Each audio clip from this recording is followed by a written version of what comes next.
Salutations à vous qui nous écoutez, encore votre professeur bien-aimé Jean Waldi qui est à votre compagnie pour la continuité de la série de formations sur les vitamines.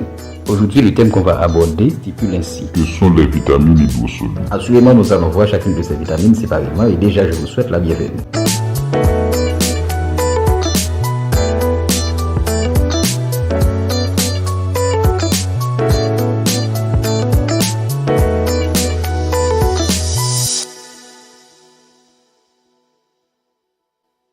Les vitamines hydrosolubles sont des vitamines solubles dans l'eau. Elles restent donc dans l'organisme. Les surplus sont filtrés puis éliminés rapidement dans l'urine. Parmi les vitamines hydrosolubles, on peut citer B1, B2, B3, B5, B6, B9, B12, B6. Vitamine B1. Elle est une vitamine qui s'occupe de la transformation des glucides en énergie et favorise l'assimilation des aliments. Les principales sources des vitamines B1 sont céréales, farine complète, riz, chou-fleur, pommes de terre, œufs, etc. Sa carence entraîne des problèmes Du système nerveux et une atteinte cardiaque.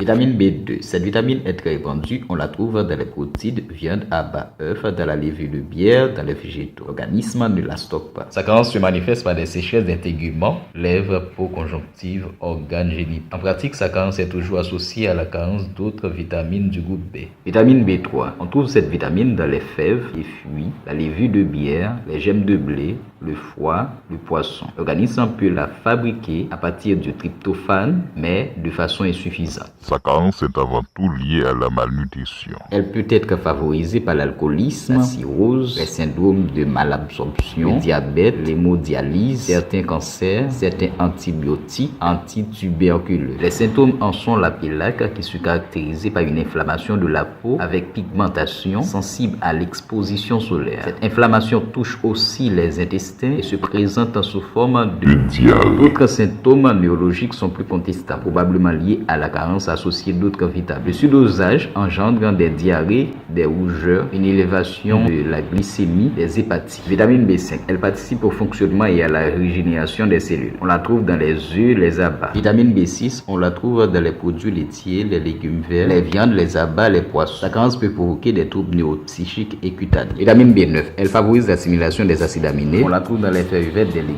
La carence peut entraîner des dépressions. Vitamine B12 joue un rôle important dans la synthèse des globules rouges, le fonctionnement du système nerveux et la prévention des maladies cardiovasculaires. Sa carence peut entraîner des anémies, des troubles psychomoteurs et ralentir la croissance chez les enfants. Vitamine C, c'est un puissant antioxydant. Elle permet de lutter contre les radicaux libres. On la trouve généralement dans les oranges, les citrons, les brocolis, les persils. Une carence en vitamine C peut provoquer des déficits aigus, fatigue, douleurs articulaires et osseuses, anémie. Si la carence persiste, cela provoquera Le scorbut. C'est tout pour aujourd'hui. J'espère bien que vous avez aimé cette série de formations. C'était bien votre professeur bien-aimé Jean Waldi.